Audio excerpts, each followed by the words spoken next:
What is up, all of our Big Brother fans? It is the 4th of July. Kev, this is my favorite holiday, actually. Look at you.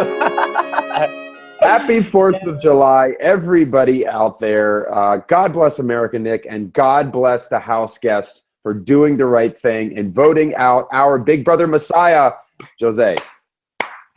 We called it. Unfortunately, he was actually my top 3, but it was a long shot top 3. It was a long shot. It wasn't supposed to be. But hey, he's not out yet. So technically speaking, he could come back in. He could still be in the top 3. Is it likely? Probably not. But, No. it's still out there, right? We are never going to see him again.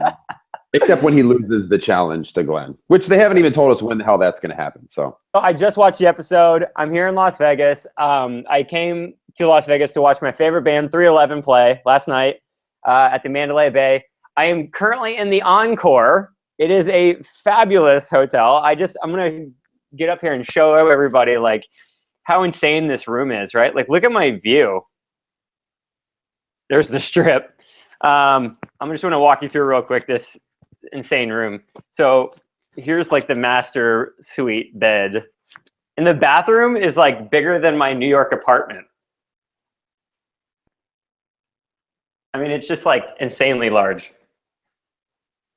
But we're not here to show apartments. We're not here. This is not an apartment. This is a hotel room. We're not here to show hotel rooms or talk about the Encore. We're here to talk about Big Brother. So yes. let's just dive on in here, man. Let's jump right into it. As we said, happy 4th of July. Where we left you all here on Sunday, Paulie is now the new HOH, and he nominates Bronte, he nominates Paul. Victor wins the Big Brother roadkill, and he throws Tiffany up on the block. Should we get right to some of our thoughts, Nick? Some of the best and worst moments here?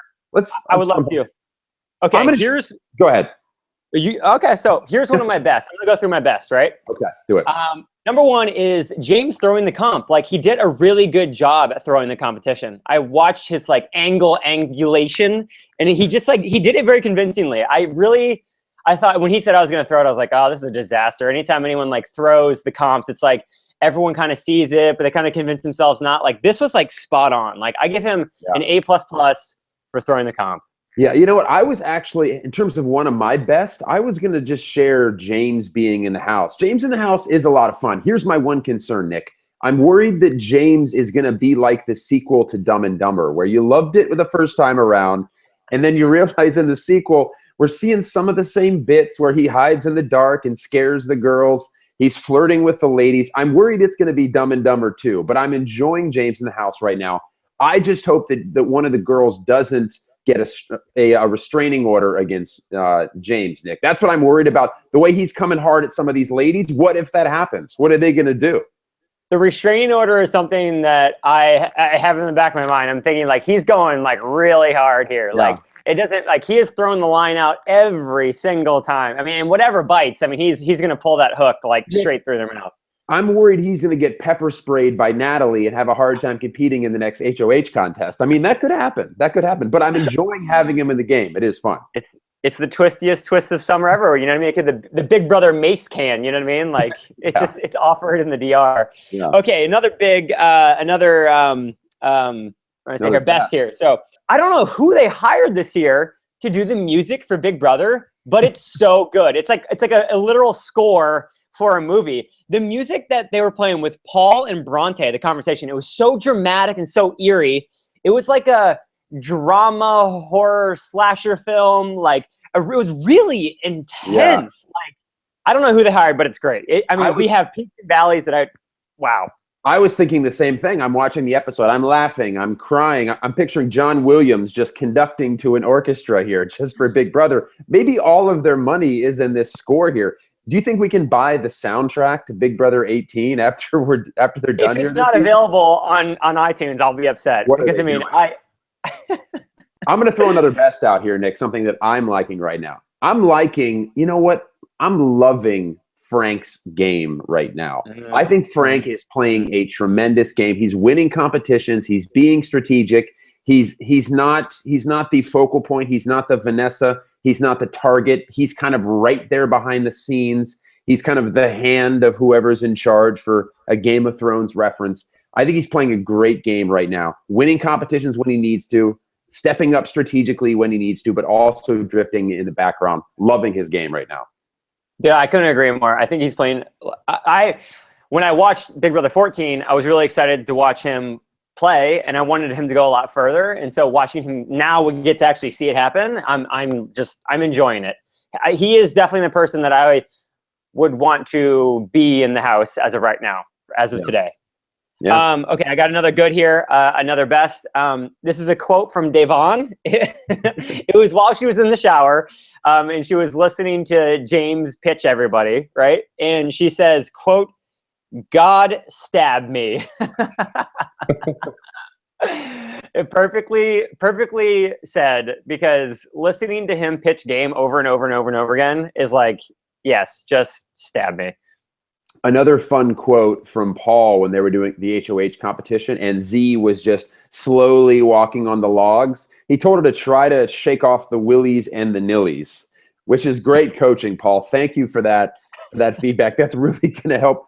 Oh, yeah, I just need to shake off the willies and the nillies, and I'm fine. So there's just a ton of great quotes every single. And I told you before in the last episode, God is not watching this summer of Big Brother. I'm sorry. He's got much better things to do.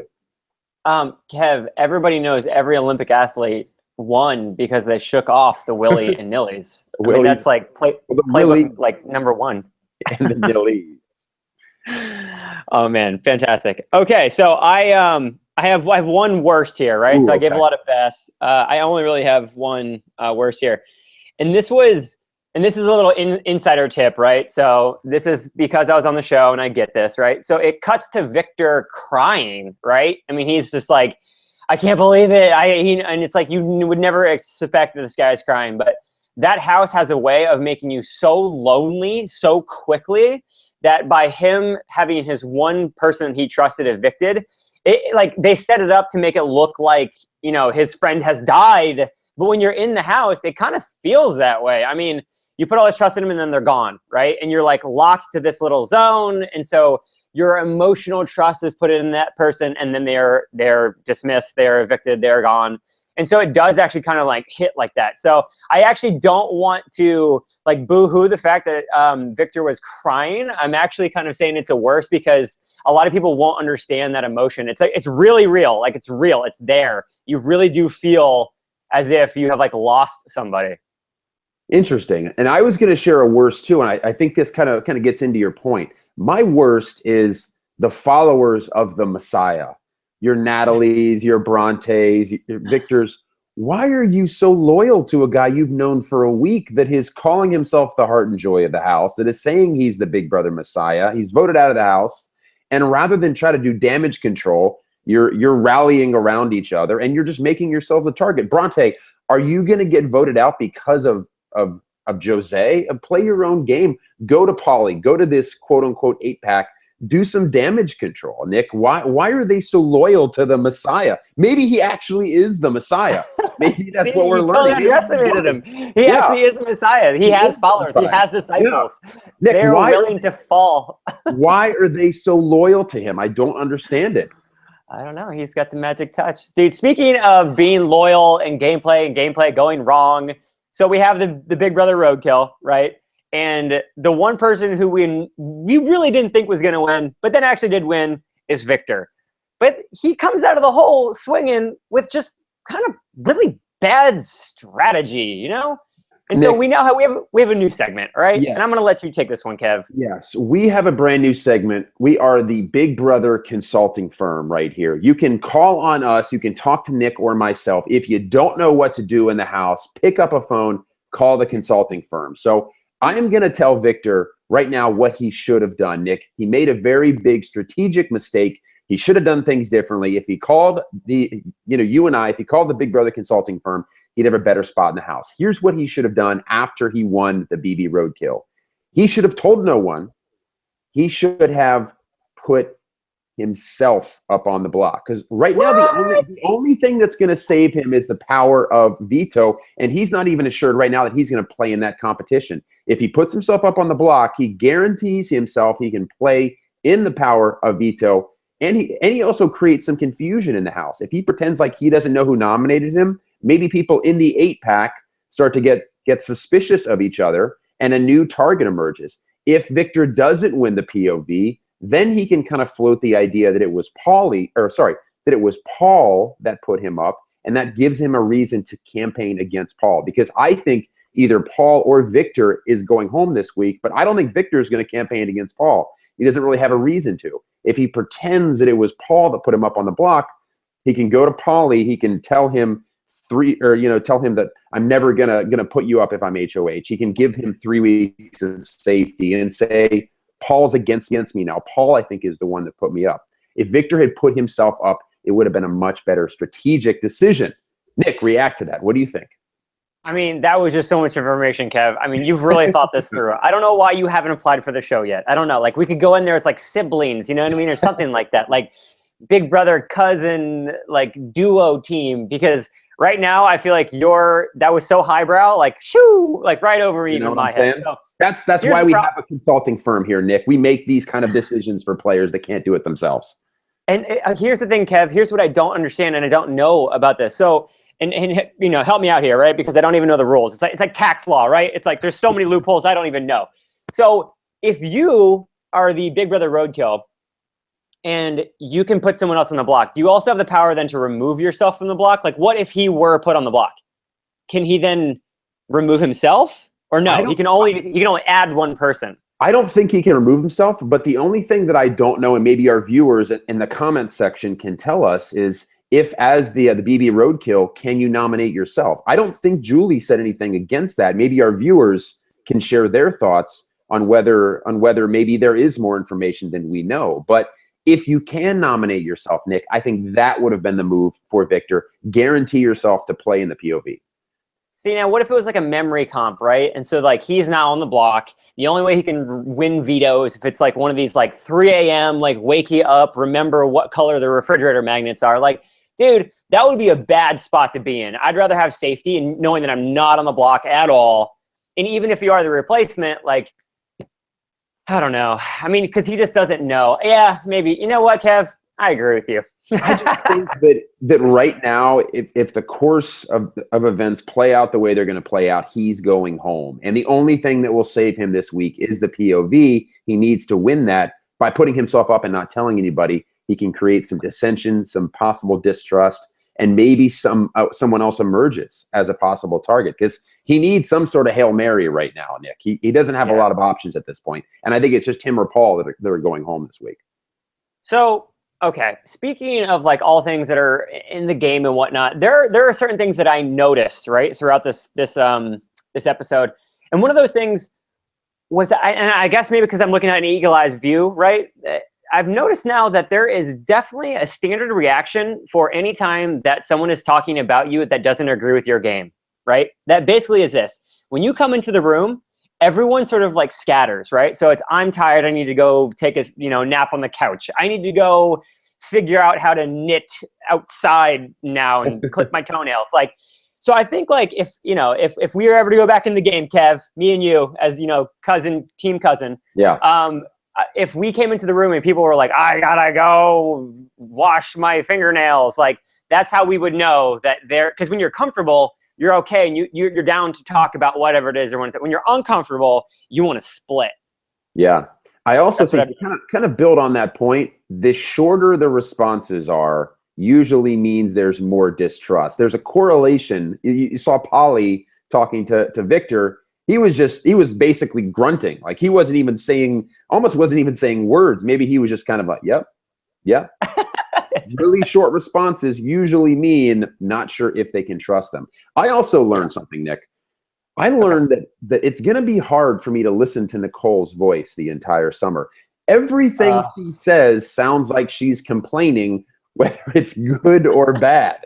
If you just listen to the tone, it sounds like she's complaining. I don't know which voice is worse, hers or Bronte's. Maybe our viewers, again, can tell us between those two voices, which is more irritating. The girl that sounds like she was locked in like a helium tank, or the girl that sounds like everything she's saying is a complaint. Maybe our viewers can weigh in on this. Yes, please let us know in the comment section below, because if you're like me, you're definitely feeling that too, Kev. I'm right on board with you. So please let us know in the comment section below which is worse, or how many more days can you withstand. I also learned something, Kev, through this episode. Ooh, I'd like to hear in this. reflection. I really love the fact that Big Brother cuts in all this personality coverage, right? Like 2/3 of the episode is game, and then 1/3 of it is just like learning about the house guests, right? And there's a portion of that I really like. I mean, I obviously love the game the most, right? That's like why I love Big Brother. But like cutting in, like, you know, some of their things, like we learned Corey like loves Christmas, right? Yeah. And I mean, it was a ridiculous montage, and it was hilarious. But I really like when they play to that side of the game too, or not even the game, but just learning about them. Did you see in that, as part of that, James walks in the room and he finds out he's talking about Christmas. James just leaves the room. He doesn't say anything, walks right out. And yes, Corey likes Christmas, Nick, like I love America here on the 4th of July. Yes. I was trying to rent a bald eagle that would come and land on my shoulder as part of our video. Turns out they're endangered and they're very hard to find and very expensive. And they're very temperamental, so like it might rip your ear off while you're at it. But you know what, They're Nick? Wouldn't that be great television if a bald eagle attacked me in here? Wouldn't that be great? This video goes viral. Viral, 100% viral. Yeah, our viewers, tell me who would win, me or the bald eagle. Actually, maybe you don't want to vote. I think I know how that would go. I don't think I would fare well against a bald eagle. Kev, so I have to get out of this room because it's now 1 o'clock, and room service has now hit the doorbell several times. At the door. So it's time for me to go. But all the viewers, let us know, what do you think is going to happen this week? We have Paul, Bronte, and Tiffany on the block. How do you think this is going to go? Who do you think is going to ultimately end up on the block? Who is going to get blindsided? And let us know, who do you think is turning out to be the most annoying voice in the house? Because I know that we like to weigh in on our opinion. Yes, and happy 4th of July to everybody. I'm at KevSoup, kevsoup.com. Thank you for watching. Have a good, happy 4th of July. And don't go on Craigslist to try to find a bald eagle. I'll save you the time. It does not work. Happy 4th of July, everybody. Thank you for watching. Happy 4th of July, everybody. You guys can find me at Nick Uhas. Don't forget to hit that subscribe button, because Kevin and I do this video every week, and we're probably going to end up doing more than one video. So if you like it, share it, comment, hit a thumbs up, and we will see you in a couple days, actually. So thank you so much for watching. We'll see you next time.